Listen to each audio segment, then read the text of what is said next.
MREA presents the Rise Up podcast. We would like to thank our Kilowatt sponsor, the Community Foundation of Central Wisconsin. The Community Foundation gives everyone the opportunity to make significant and lasting gifts to their community. Founded in 1982, the foundation is celebrating over 40 years. Learn more at cfcwi.org.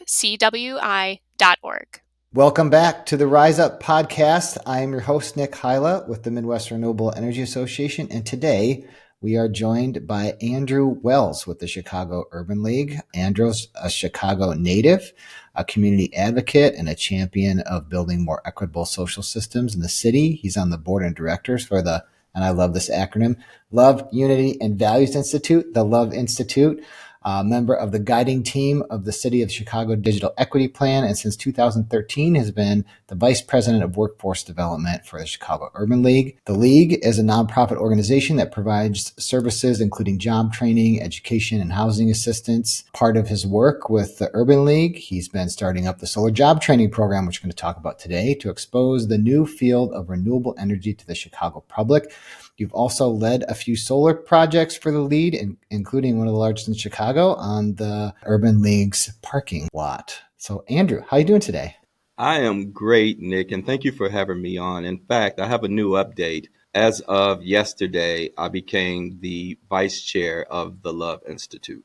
Oh, exciting. Well, maybe we can start there. What is the LUV Institute and what do you do there? The LUV Institute is a small organization in the city of Chicago that helps young people discover their talents and teaches them entrepreneurial skills, workforce development, provides social services to both the youth and their families.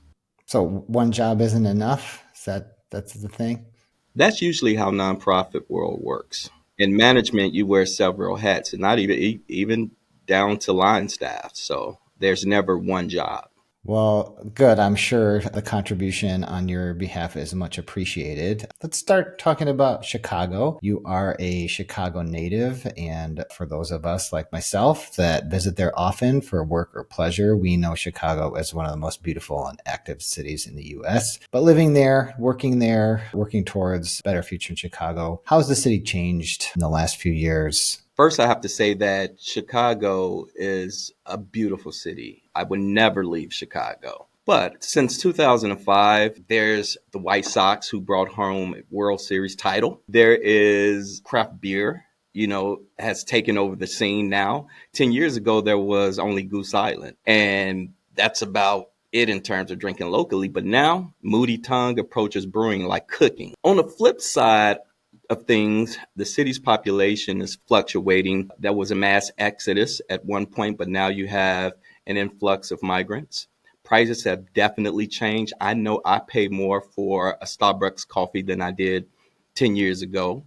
And then, of course, Nick, new legislation changed our lives. We have the Future Energy Jobs Act, then also the Clean Climate and Equitable Jobs Act. That's what it is. Yeah, so I think Chicago, much like a lot of cities in the United States, is struggling from some of the trends that you mentioned. There's obviously, Chicago has a lot of vibrancy. It's an amazing city, but yeah, price and population changes and just, the inflation, interest rates, all of that stuff puts pressure. However, in Illinois, as you mentioned, was one of the first states in the Midwest to really lean into legislation that looks at this kind of like new energy transition as a way to spread the energy wealth, so to speak. So maybe let's just start there. You work at the Chicago Urban League, and you obviously deal with all of these issues. So maybe just talk to us about what the Urban League does, and then how this kind of Future Energy Jobs Act and Climate and Equitable Jobs Act, these two pieces of legislation, have kind of impacted your work at the League.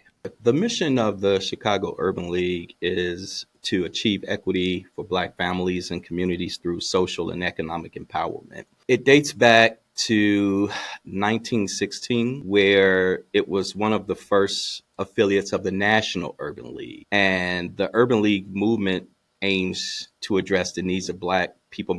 At that time, Black people migrating from the rural South to northern cities in unprecedented numbers in the dawn of the 20th century. And as people arrived in the Midwest, the Urban League provided workforce development, housing, and other supportive services needed to become sustained in the city, in the Midwest, especially Chicago. So they received all of the things that they got from Chicago Urban League to become, situated in the city of Chicago.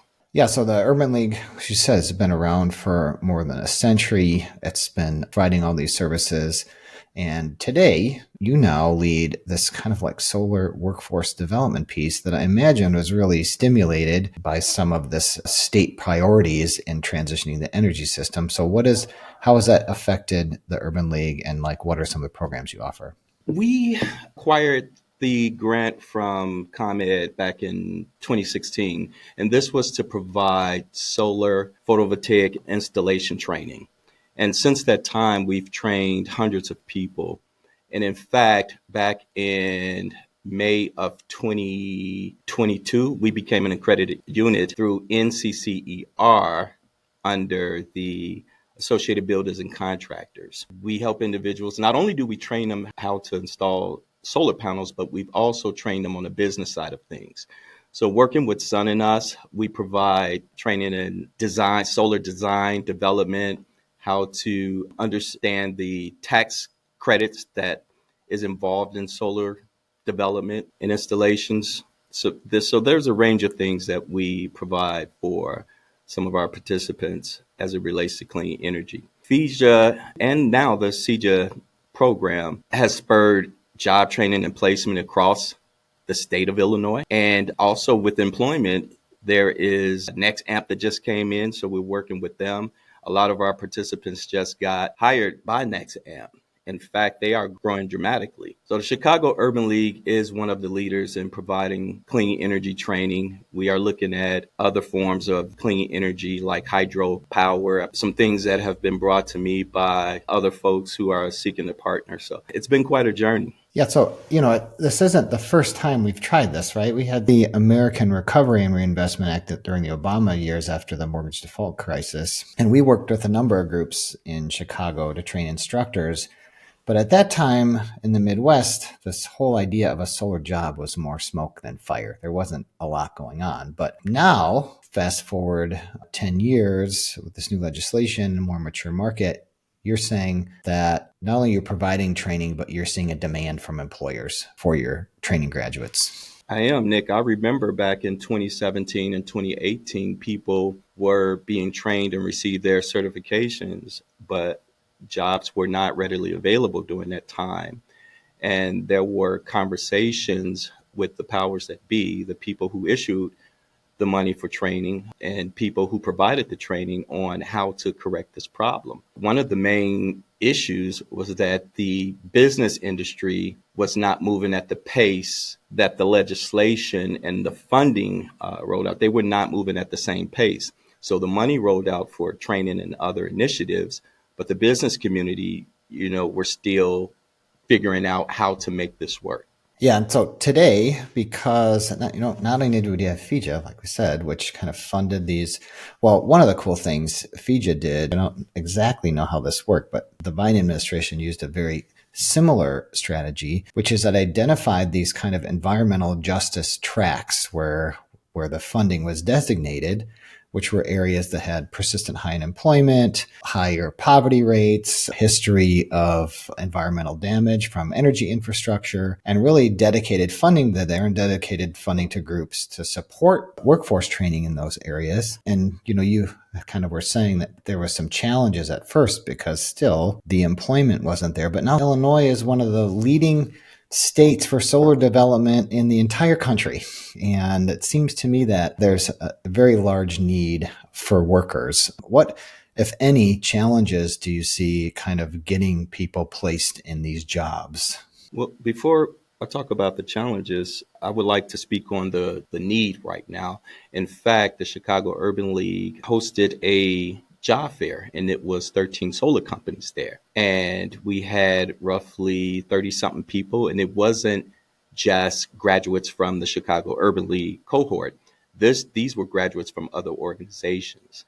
And the vast majority of those people became gainfully employed in the industry. Right now, we're seeing an even more demand where employers are asking us to train more people. And it simply doesn't work that way. We are definitely working on our next cohort, but there's an increased demand, not only from just the installation side of solar clean energy, but also on the business side, selling solar, estimating projects, things of that nature. So as it relates to the challenges, most of the challenges come from educating the community. A lot of people in low-income communities still don't understand the opportunity for them to become gainfully employed, but also to make a livable wage and even start their own business. So what needs to happen is that there needs to be more communication going out to the community about the opportunity in its entirety. One of the things that the Chicago Urban League do every Thursday at 10 o'clock is we host information sessions. And in these information sessions, we talk about the opportunities that exist in the clean energy industry. Not only about installation, but also about the business side of it. So it sounds like it's really an education and recruitment challenge, right? It's just helping people understand that there's an opportunity and what it entails. Do you work with any other partners in the area to help kind of like get the word out or to communicate to people or even to provide training or job placement services? We work with, there's a community-based organization as far south as about 95th and Cottage Grove. It is Imani Works. Also, Imani Village is a parent company of Imani Works. And to spread the word in that area of the city, we put flyers out. We also host recruitment and also training at Imani Village. We have been far south in Chicago Heights working with Center for Adult and Youth Development. This is in Chicago Heights, where we also worked with that organization to provide assessment, training, and job placement in that area. We also work with Millennium Solar Training Academy, who helps us to get the word out to all of the communities that we work in. This is Christopher Williams, who is the owner. We also work with Blacks and Greens for the south side of Chicago. We work with Safer Foundation, who provides services on the west side of Chicago. So there are a number of partnerships and collaborations happening to make sure that the word is out. Whenever we host companies to come in for speaking engagements or even to hire folks, we make sure that all of the community-based partners who were involved with FIJA is aware of that opportunity. There's another part of this too, Nick. It's the minority businesses. And what we're seeing with businesses that are not readily equipped or who are not the prime contractor that can actually pull off a project, we're seeing smaller minority businesses struggle to understand exactly what it means for them to be a part of this clean energy movement or this clean energy revolution, as some people would call it. So what's happening across the state right now, and we hosted the very first contractor clinic, and this is also to help them understand the equity eligible contractor and equity eligible persons, what that actually means, to help these companies understand how to take advantage of all of the legislations and how to partner with different organizations and companies to be a part of the clean energy revolution.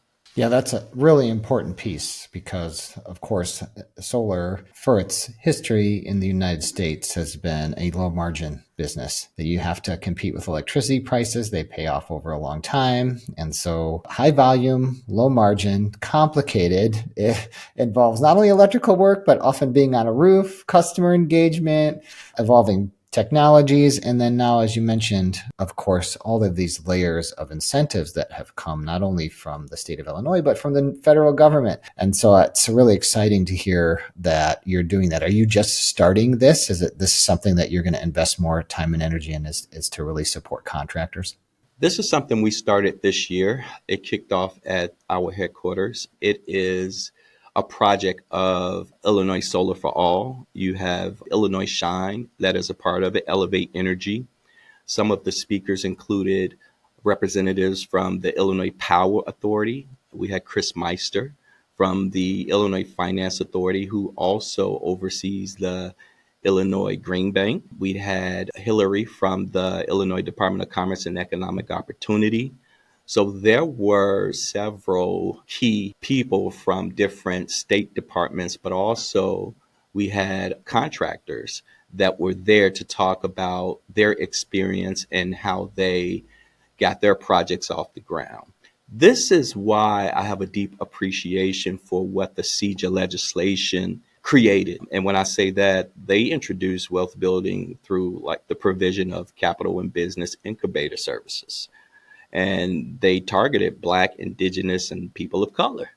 They also created the reservation of renewable energy credits for the same BAPOC contractors.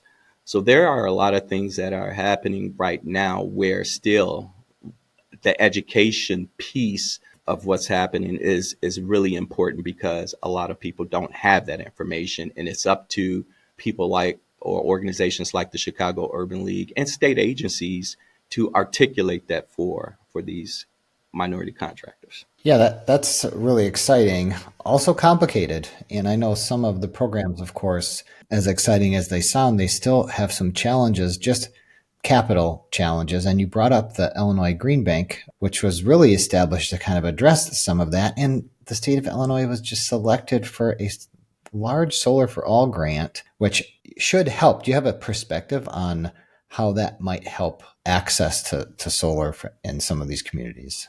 I understand that organization ran by Naomi Davis, Blacks and Greens, just received a grant from the Illinois Green Bank.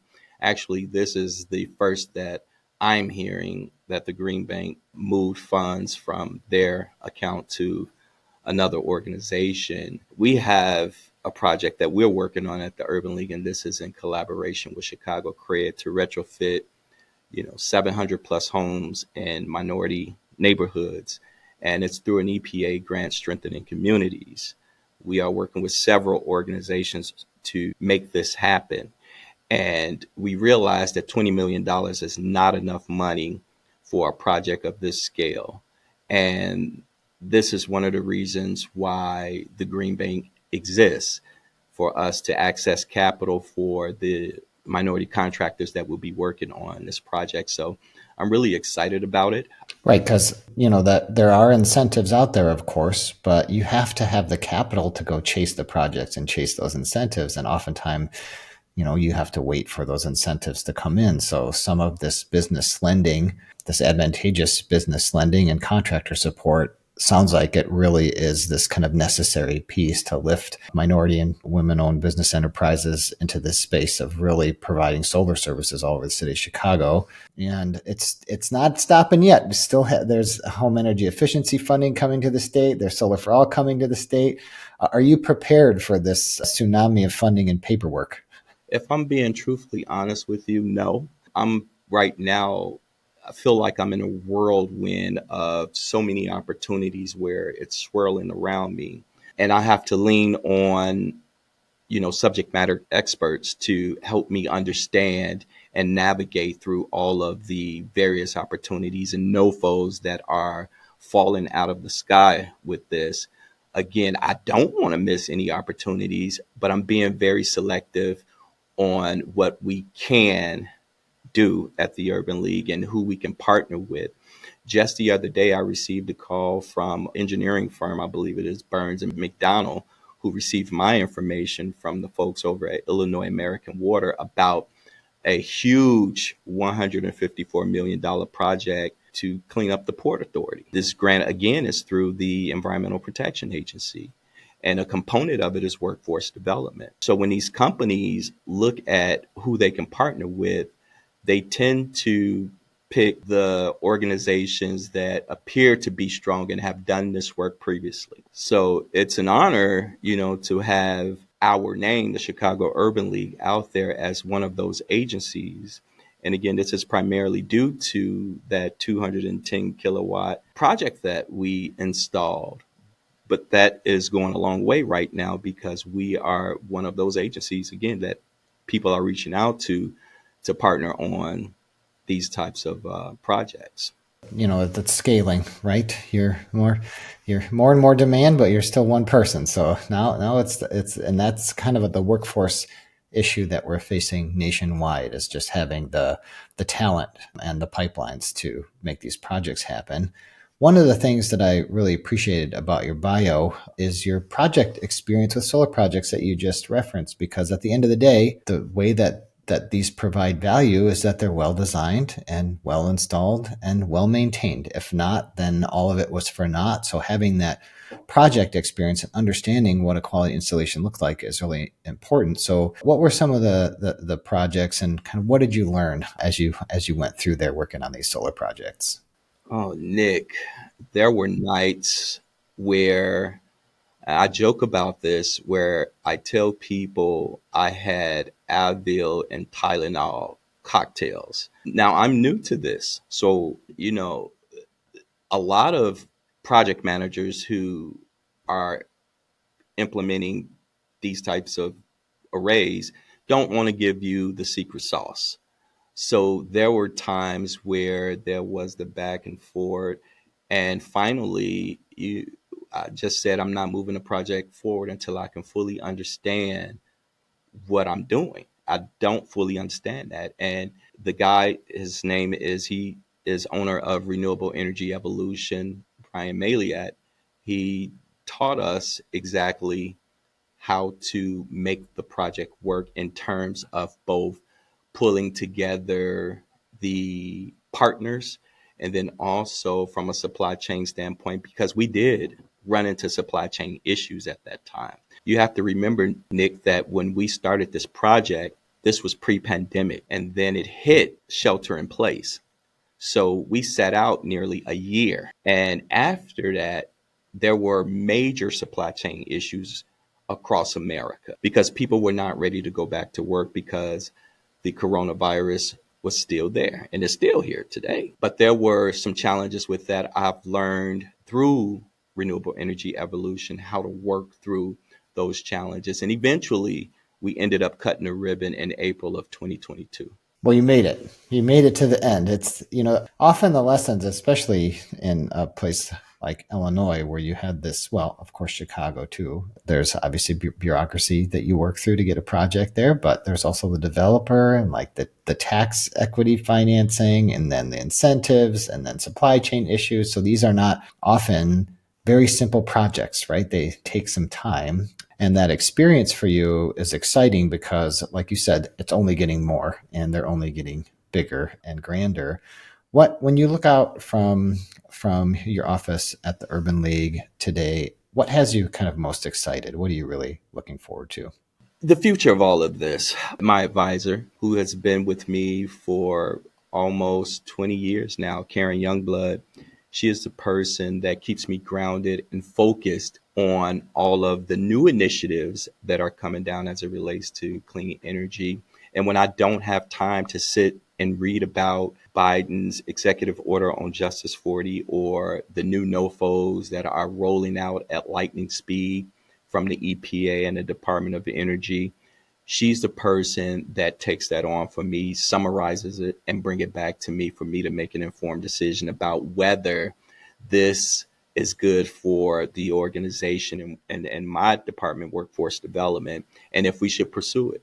So I'm very thankful about that. And right now, she is the person that is spearheading with Chicago Cred, Leo at Chicago Cred, the EPA project right now. Our goal is to get that proposal, that application out of the door at the end of the month. We have passed up because we had to. That is a very huge, heavy lift when you talk about retrofitting 700 plus homes. That's not an easy thing to do. That takes a lot of coordination, and the Chicago Urban League can't do it alone. You have to have other community-based organizations involved in this project because of the number of communities that you're working in. So everything is a challenge. I'm excited about the future. I'm excited about that project.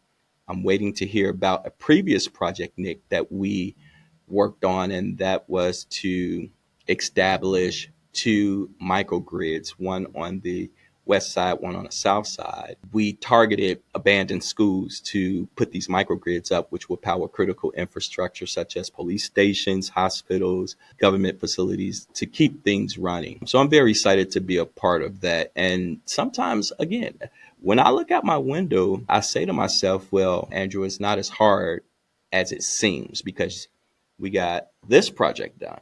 And that was my first project, and it seemed like we would never get it done because at that time we went through changes in the organization. There was a change in leadership. I had to explain this project to 3 CEOs.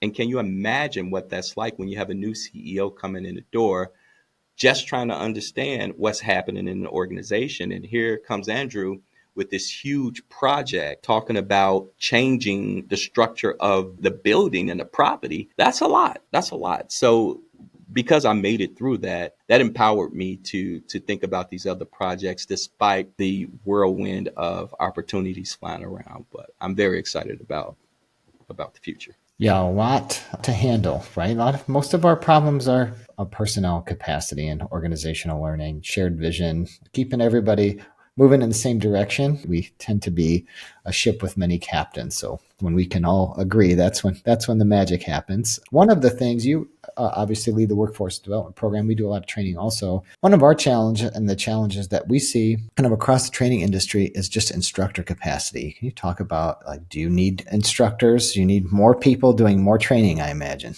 We ran into that problem years ago. One of the things that we encountered was when you acquire a very good instructor that can relate to the people that they're training and also make sure that people pass at a very high percentile. Other organizations, when they find out about this, they target your trainer. I mean, it's common in the industry. We are guilty of doing that as well. So one of the things that I've done was build out what I call build out my bench. Back in September, we trained one of our past trainees, and he was ripe for being able to facilitate a cohort because this young man, and he's in his early 20s, very good trainer, very understanding. He went through the program, so he understands what the participant is going through as they take their journey through the course.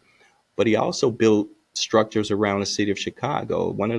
A few of the structures that he built were refrigeration. He put solar panels on refrigerators and deep freezers, and they are outside in this caged area. I can't remember where exactly the location, but at a period of time in the day, he opens the gates to allow people to come in and get free food. And that was one of his projects, to give back to the community.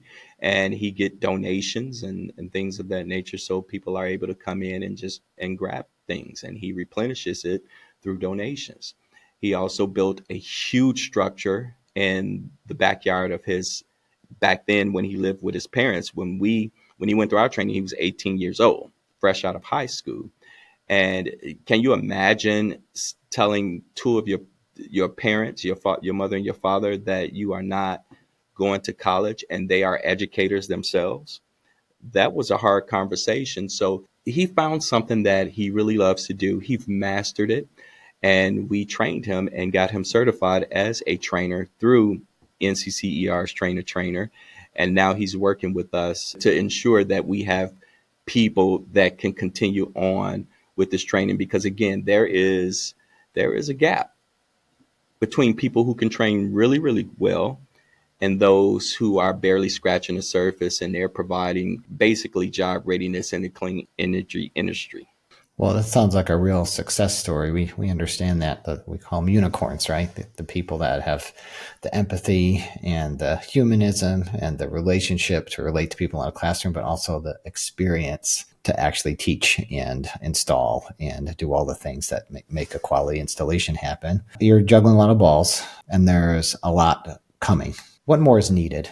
I hear whispers that there may be more legislation coming in Illinois. Keep it coming, because there's always an organization or a company or some entity that is ready for those opportunities. What more is needed? There are times when, and I'm speaking about people of color at this point, there are times, Nick, when I go to a conference and it's about the industry and talking about the different legislations, and And these are networking opportunities to build the capacity to carry out large scale, what they call utility scale projects. And there are times where I'm at these conferences and I can count the number of people who look like me in that room on one hand. And when I think about that, it concerns me. One, it's not the fault of the people who put these conferences on. They're open to whoever registered for them. My concern is that for people who look like me, for some people who have not or who doesn't have the wherewithal to sit down and understand how to tap into these opportunities, that my people will lose out again. Honestly, I'm a firm believer that with all of the various opportunities that exist right now and all of the various projects that are being started will create the next wave of multimillionaires. So you're going to see a lot of young folks master this. I know people right now who have 7, 8 projects going. The project manager I work for the solar installation, Brian Malley at Renewable Energy Evolution, he's just now seeing the fruits of his labor. And he's been working, building his capacity for a couple of years now. So he's seeing it. That's my concern about all of this. Again, is not the fault of the people who present the opportunities or create the conferences to help people understand and to connect and network. It's the people who have to decide in their head that this is something that they really want to do and that they're going to give it their 100%. Again, this is something that I decided to do as it relates to workforce. And as many challenges and nights, sleepless nights that I've went through, I'm still pushing forward in some of the things that I want to do. And now I'm looking at bigger projects. It's not just a 210 kilowatt system anymore. These are megawatt systems that we're looking at.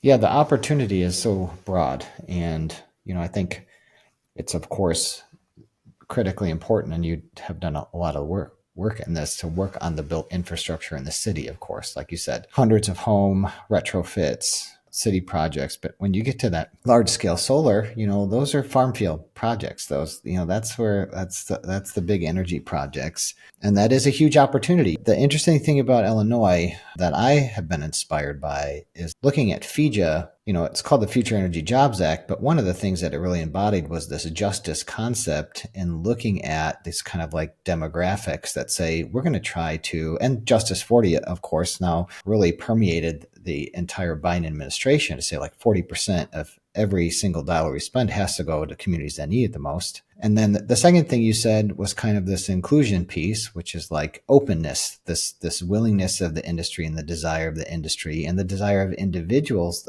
the communities you represent, to be part of it. And that's when it gets to equity, right? It takes time. It's a process, and you're really at the center of that, making that happen. It's like sometimes you got to ask yourself the question, like, do I want to go work in a farm field and build solar in the middle of nowhere for a while? Well, what a tremendous opportunity in Illinois. Andrew, you're right at the center of it. I feel your stress. I want to come down there and cook you breakfast.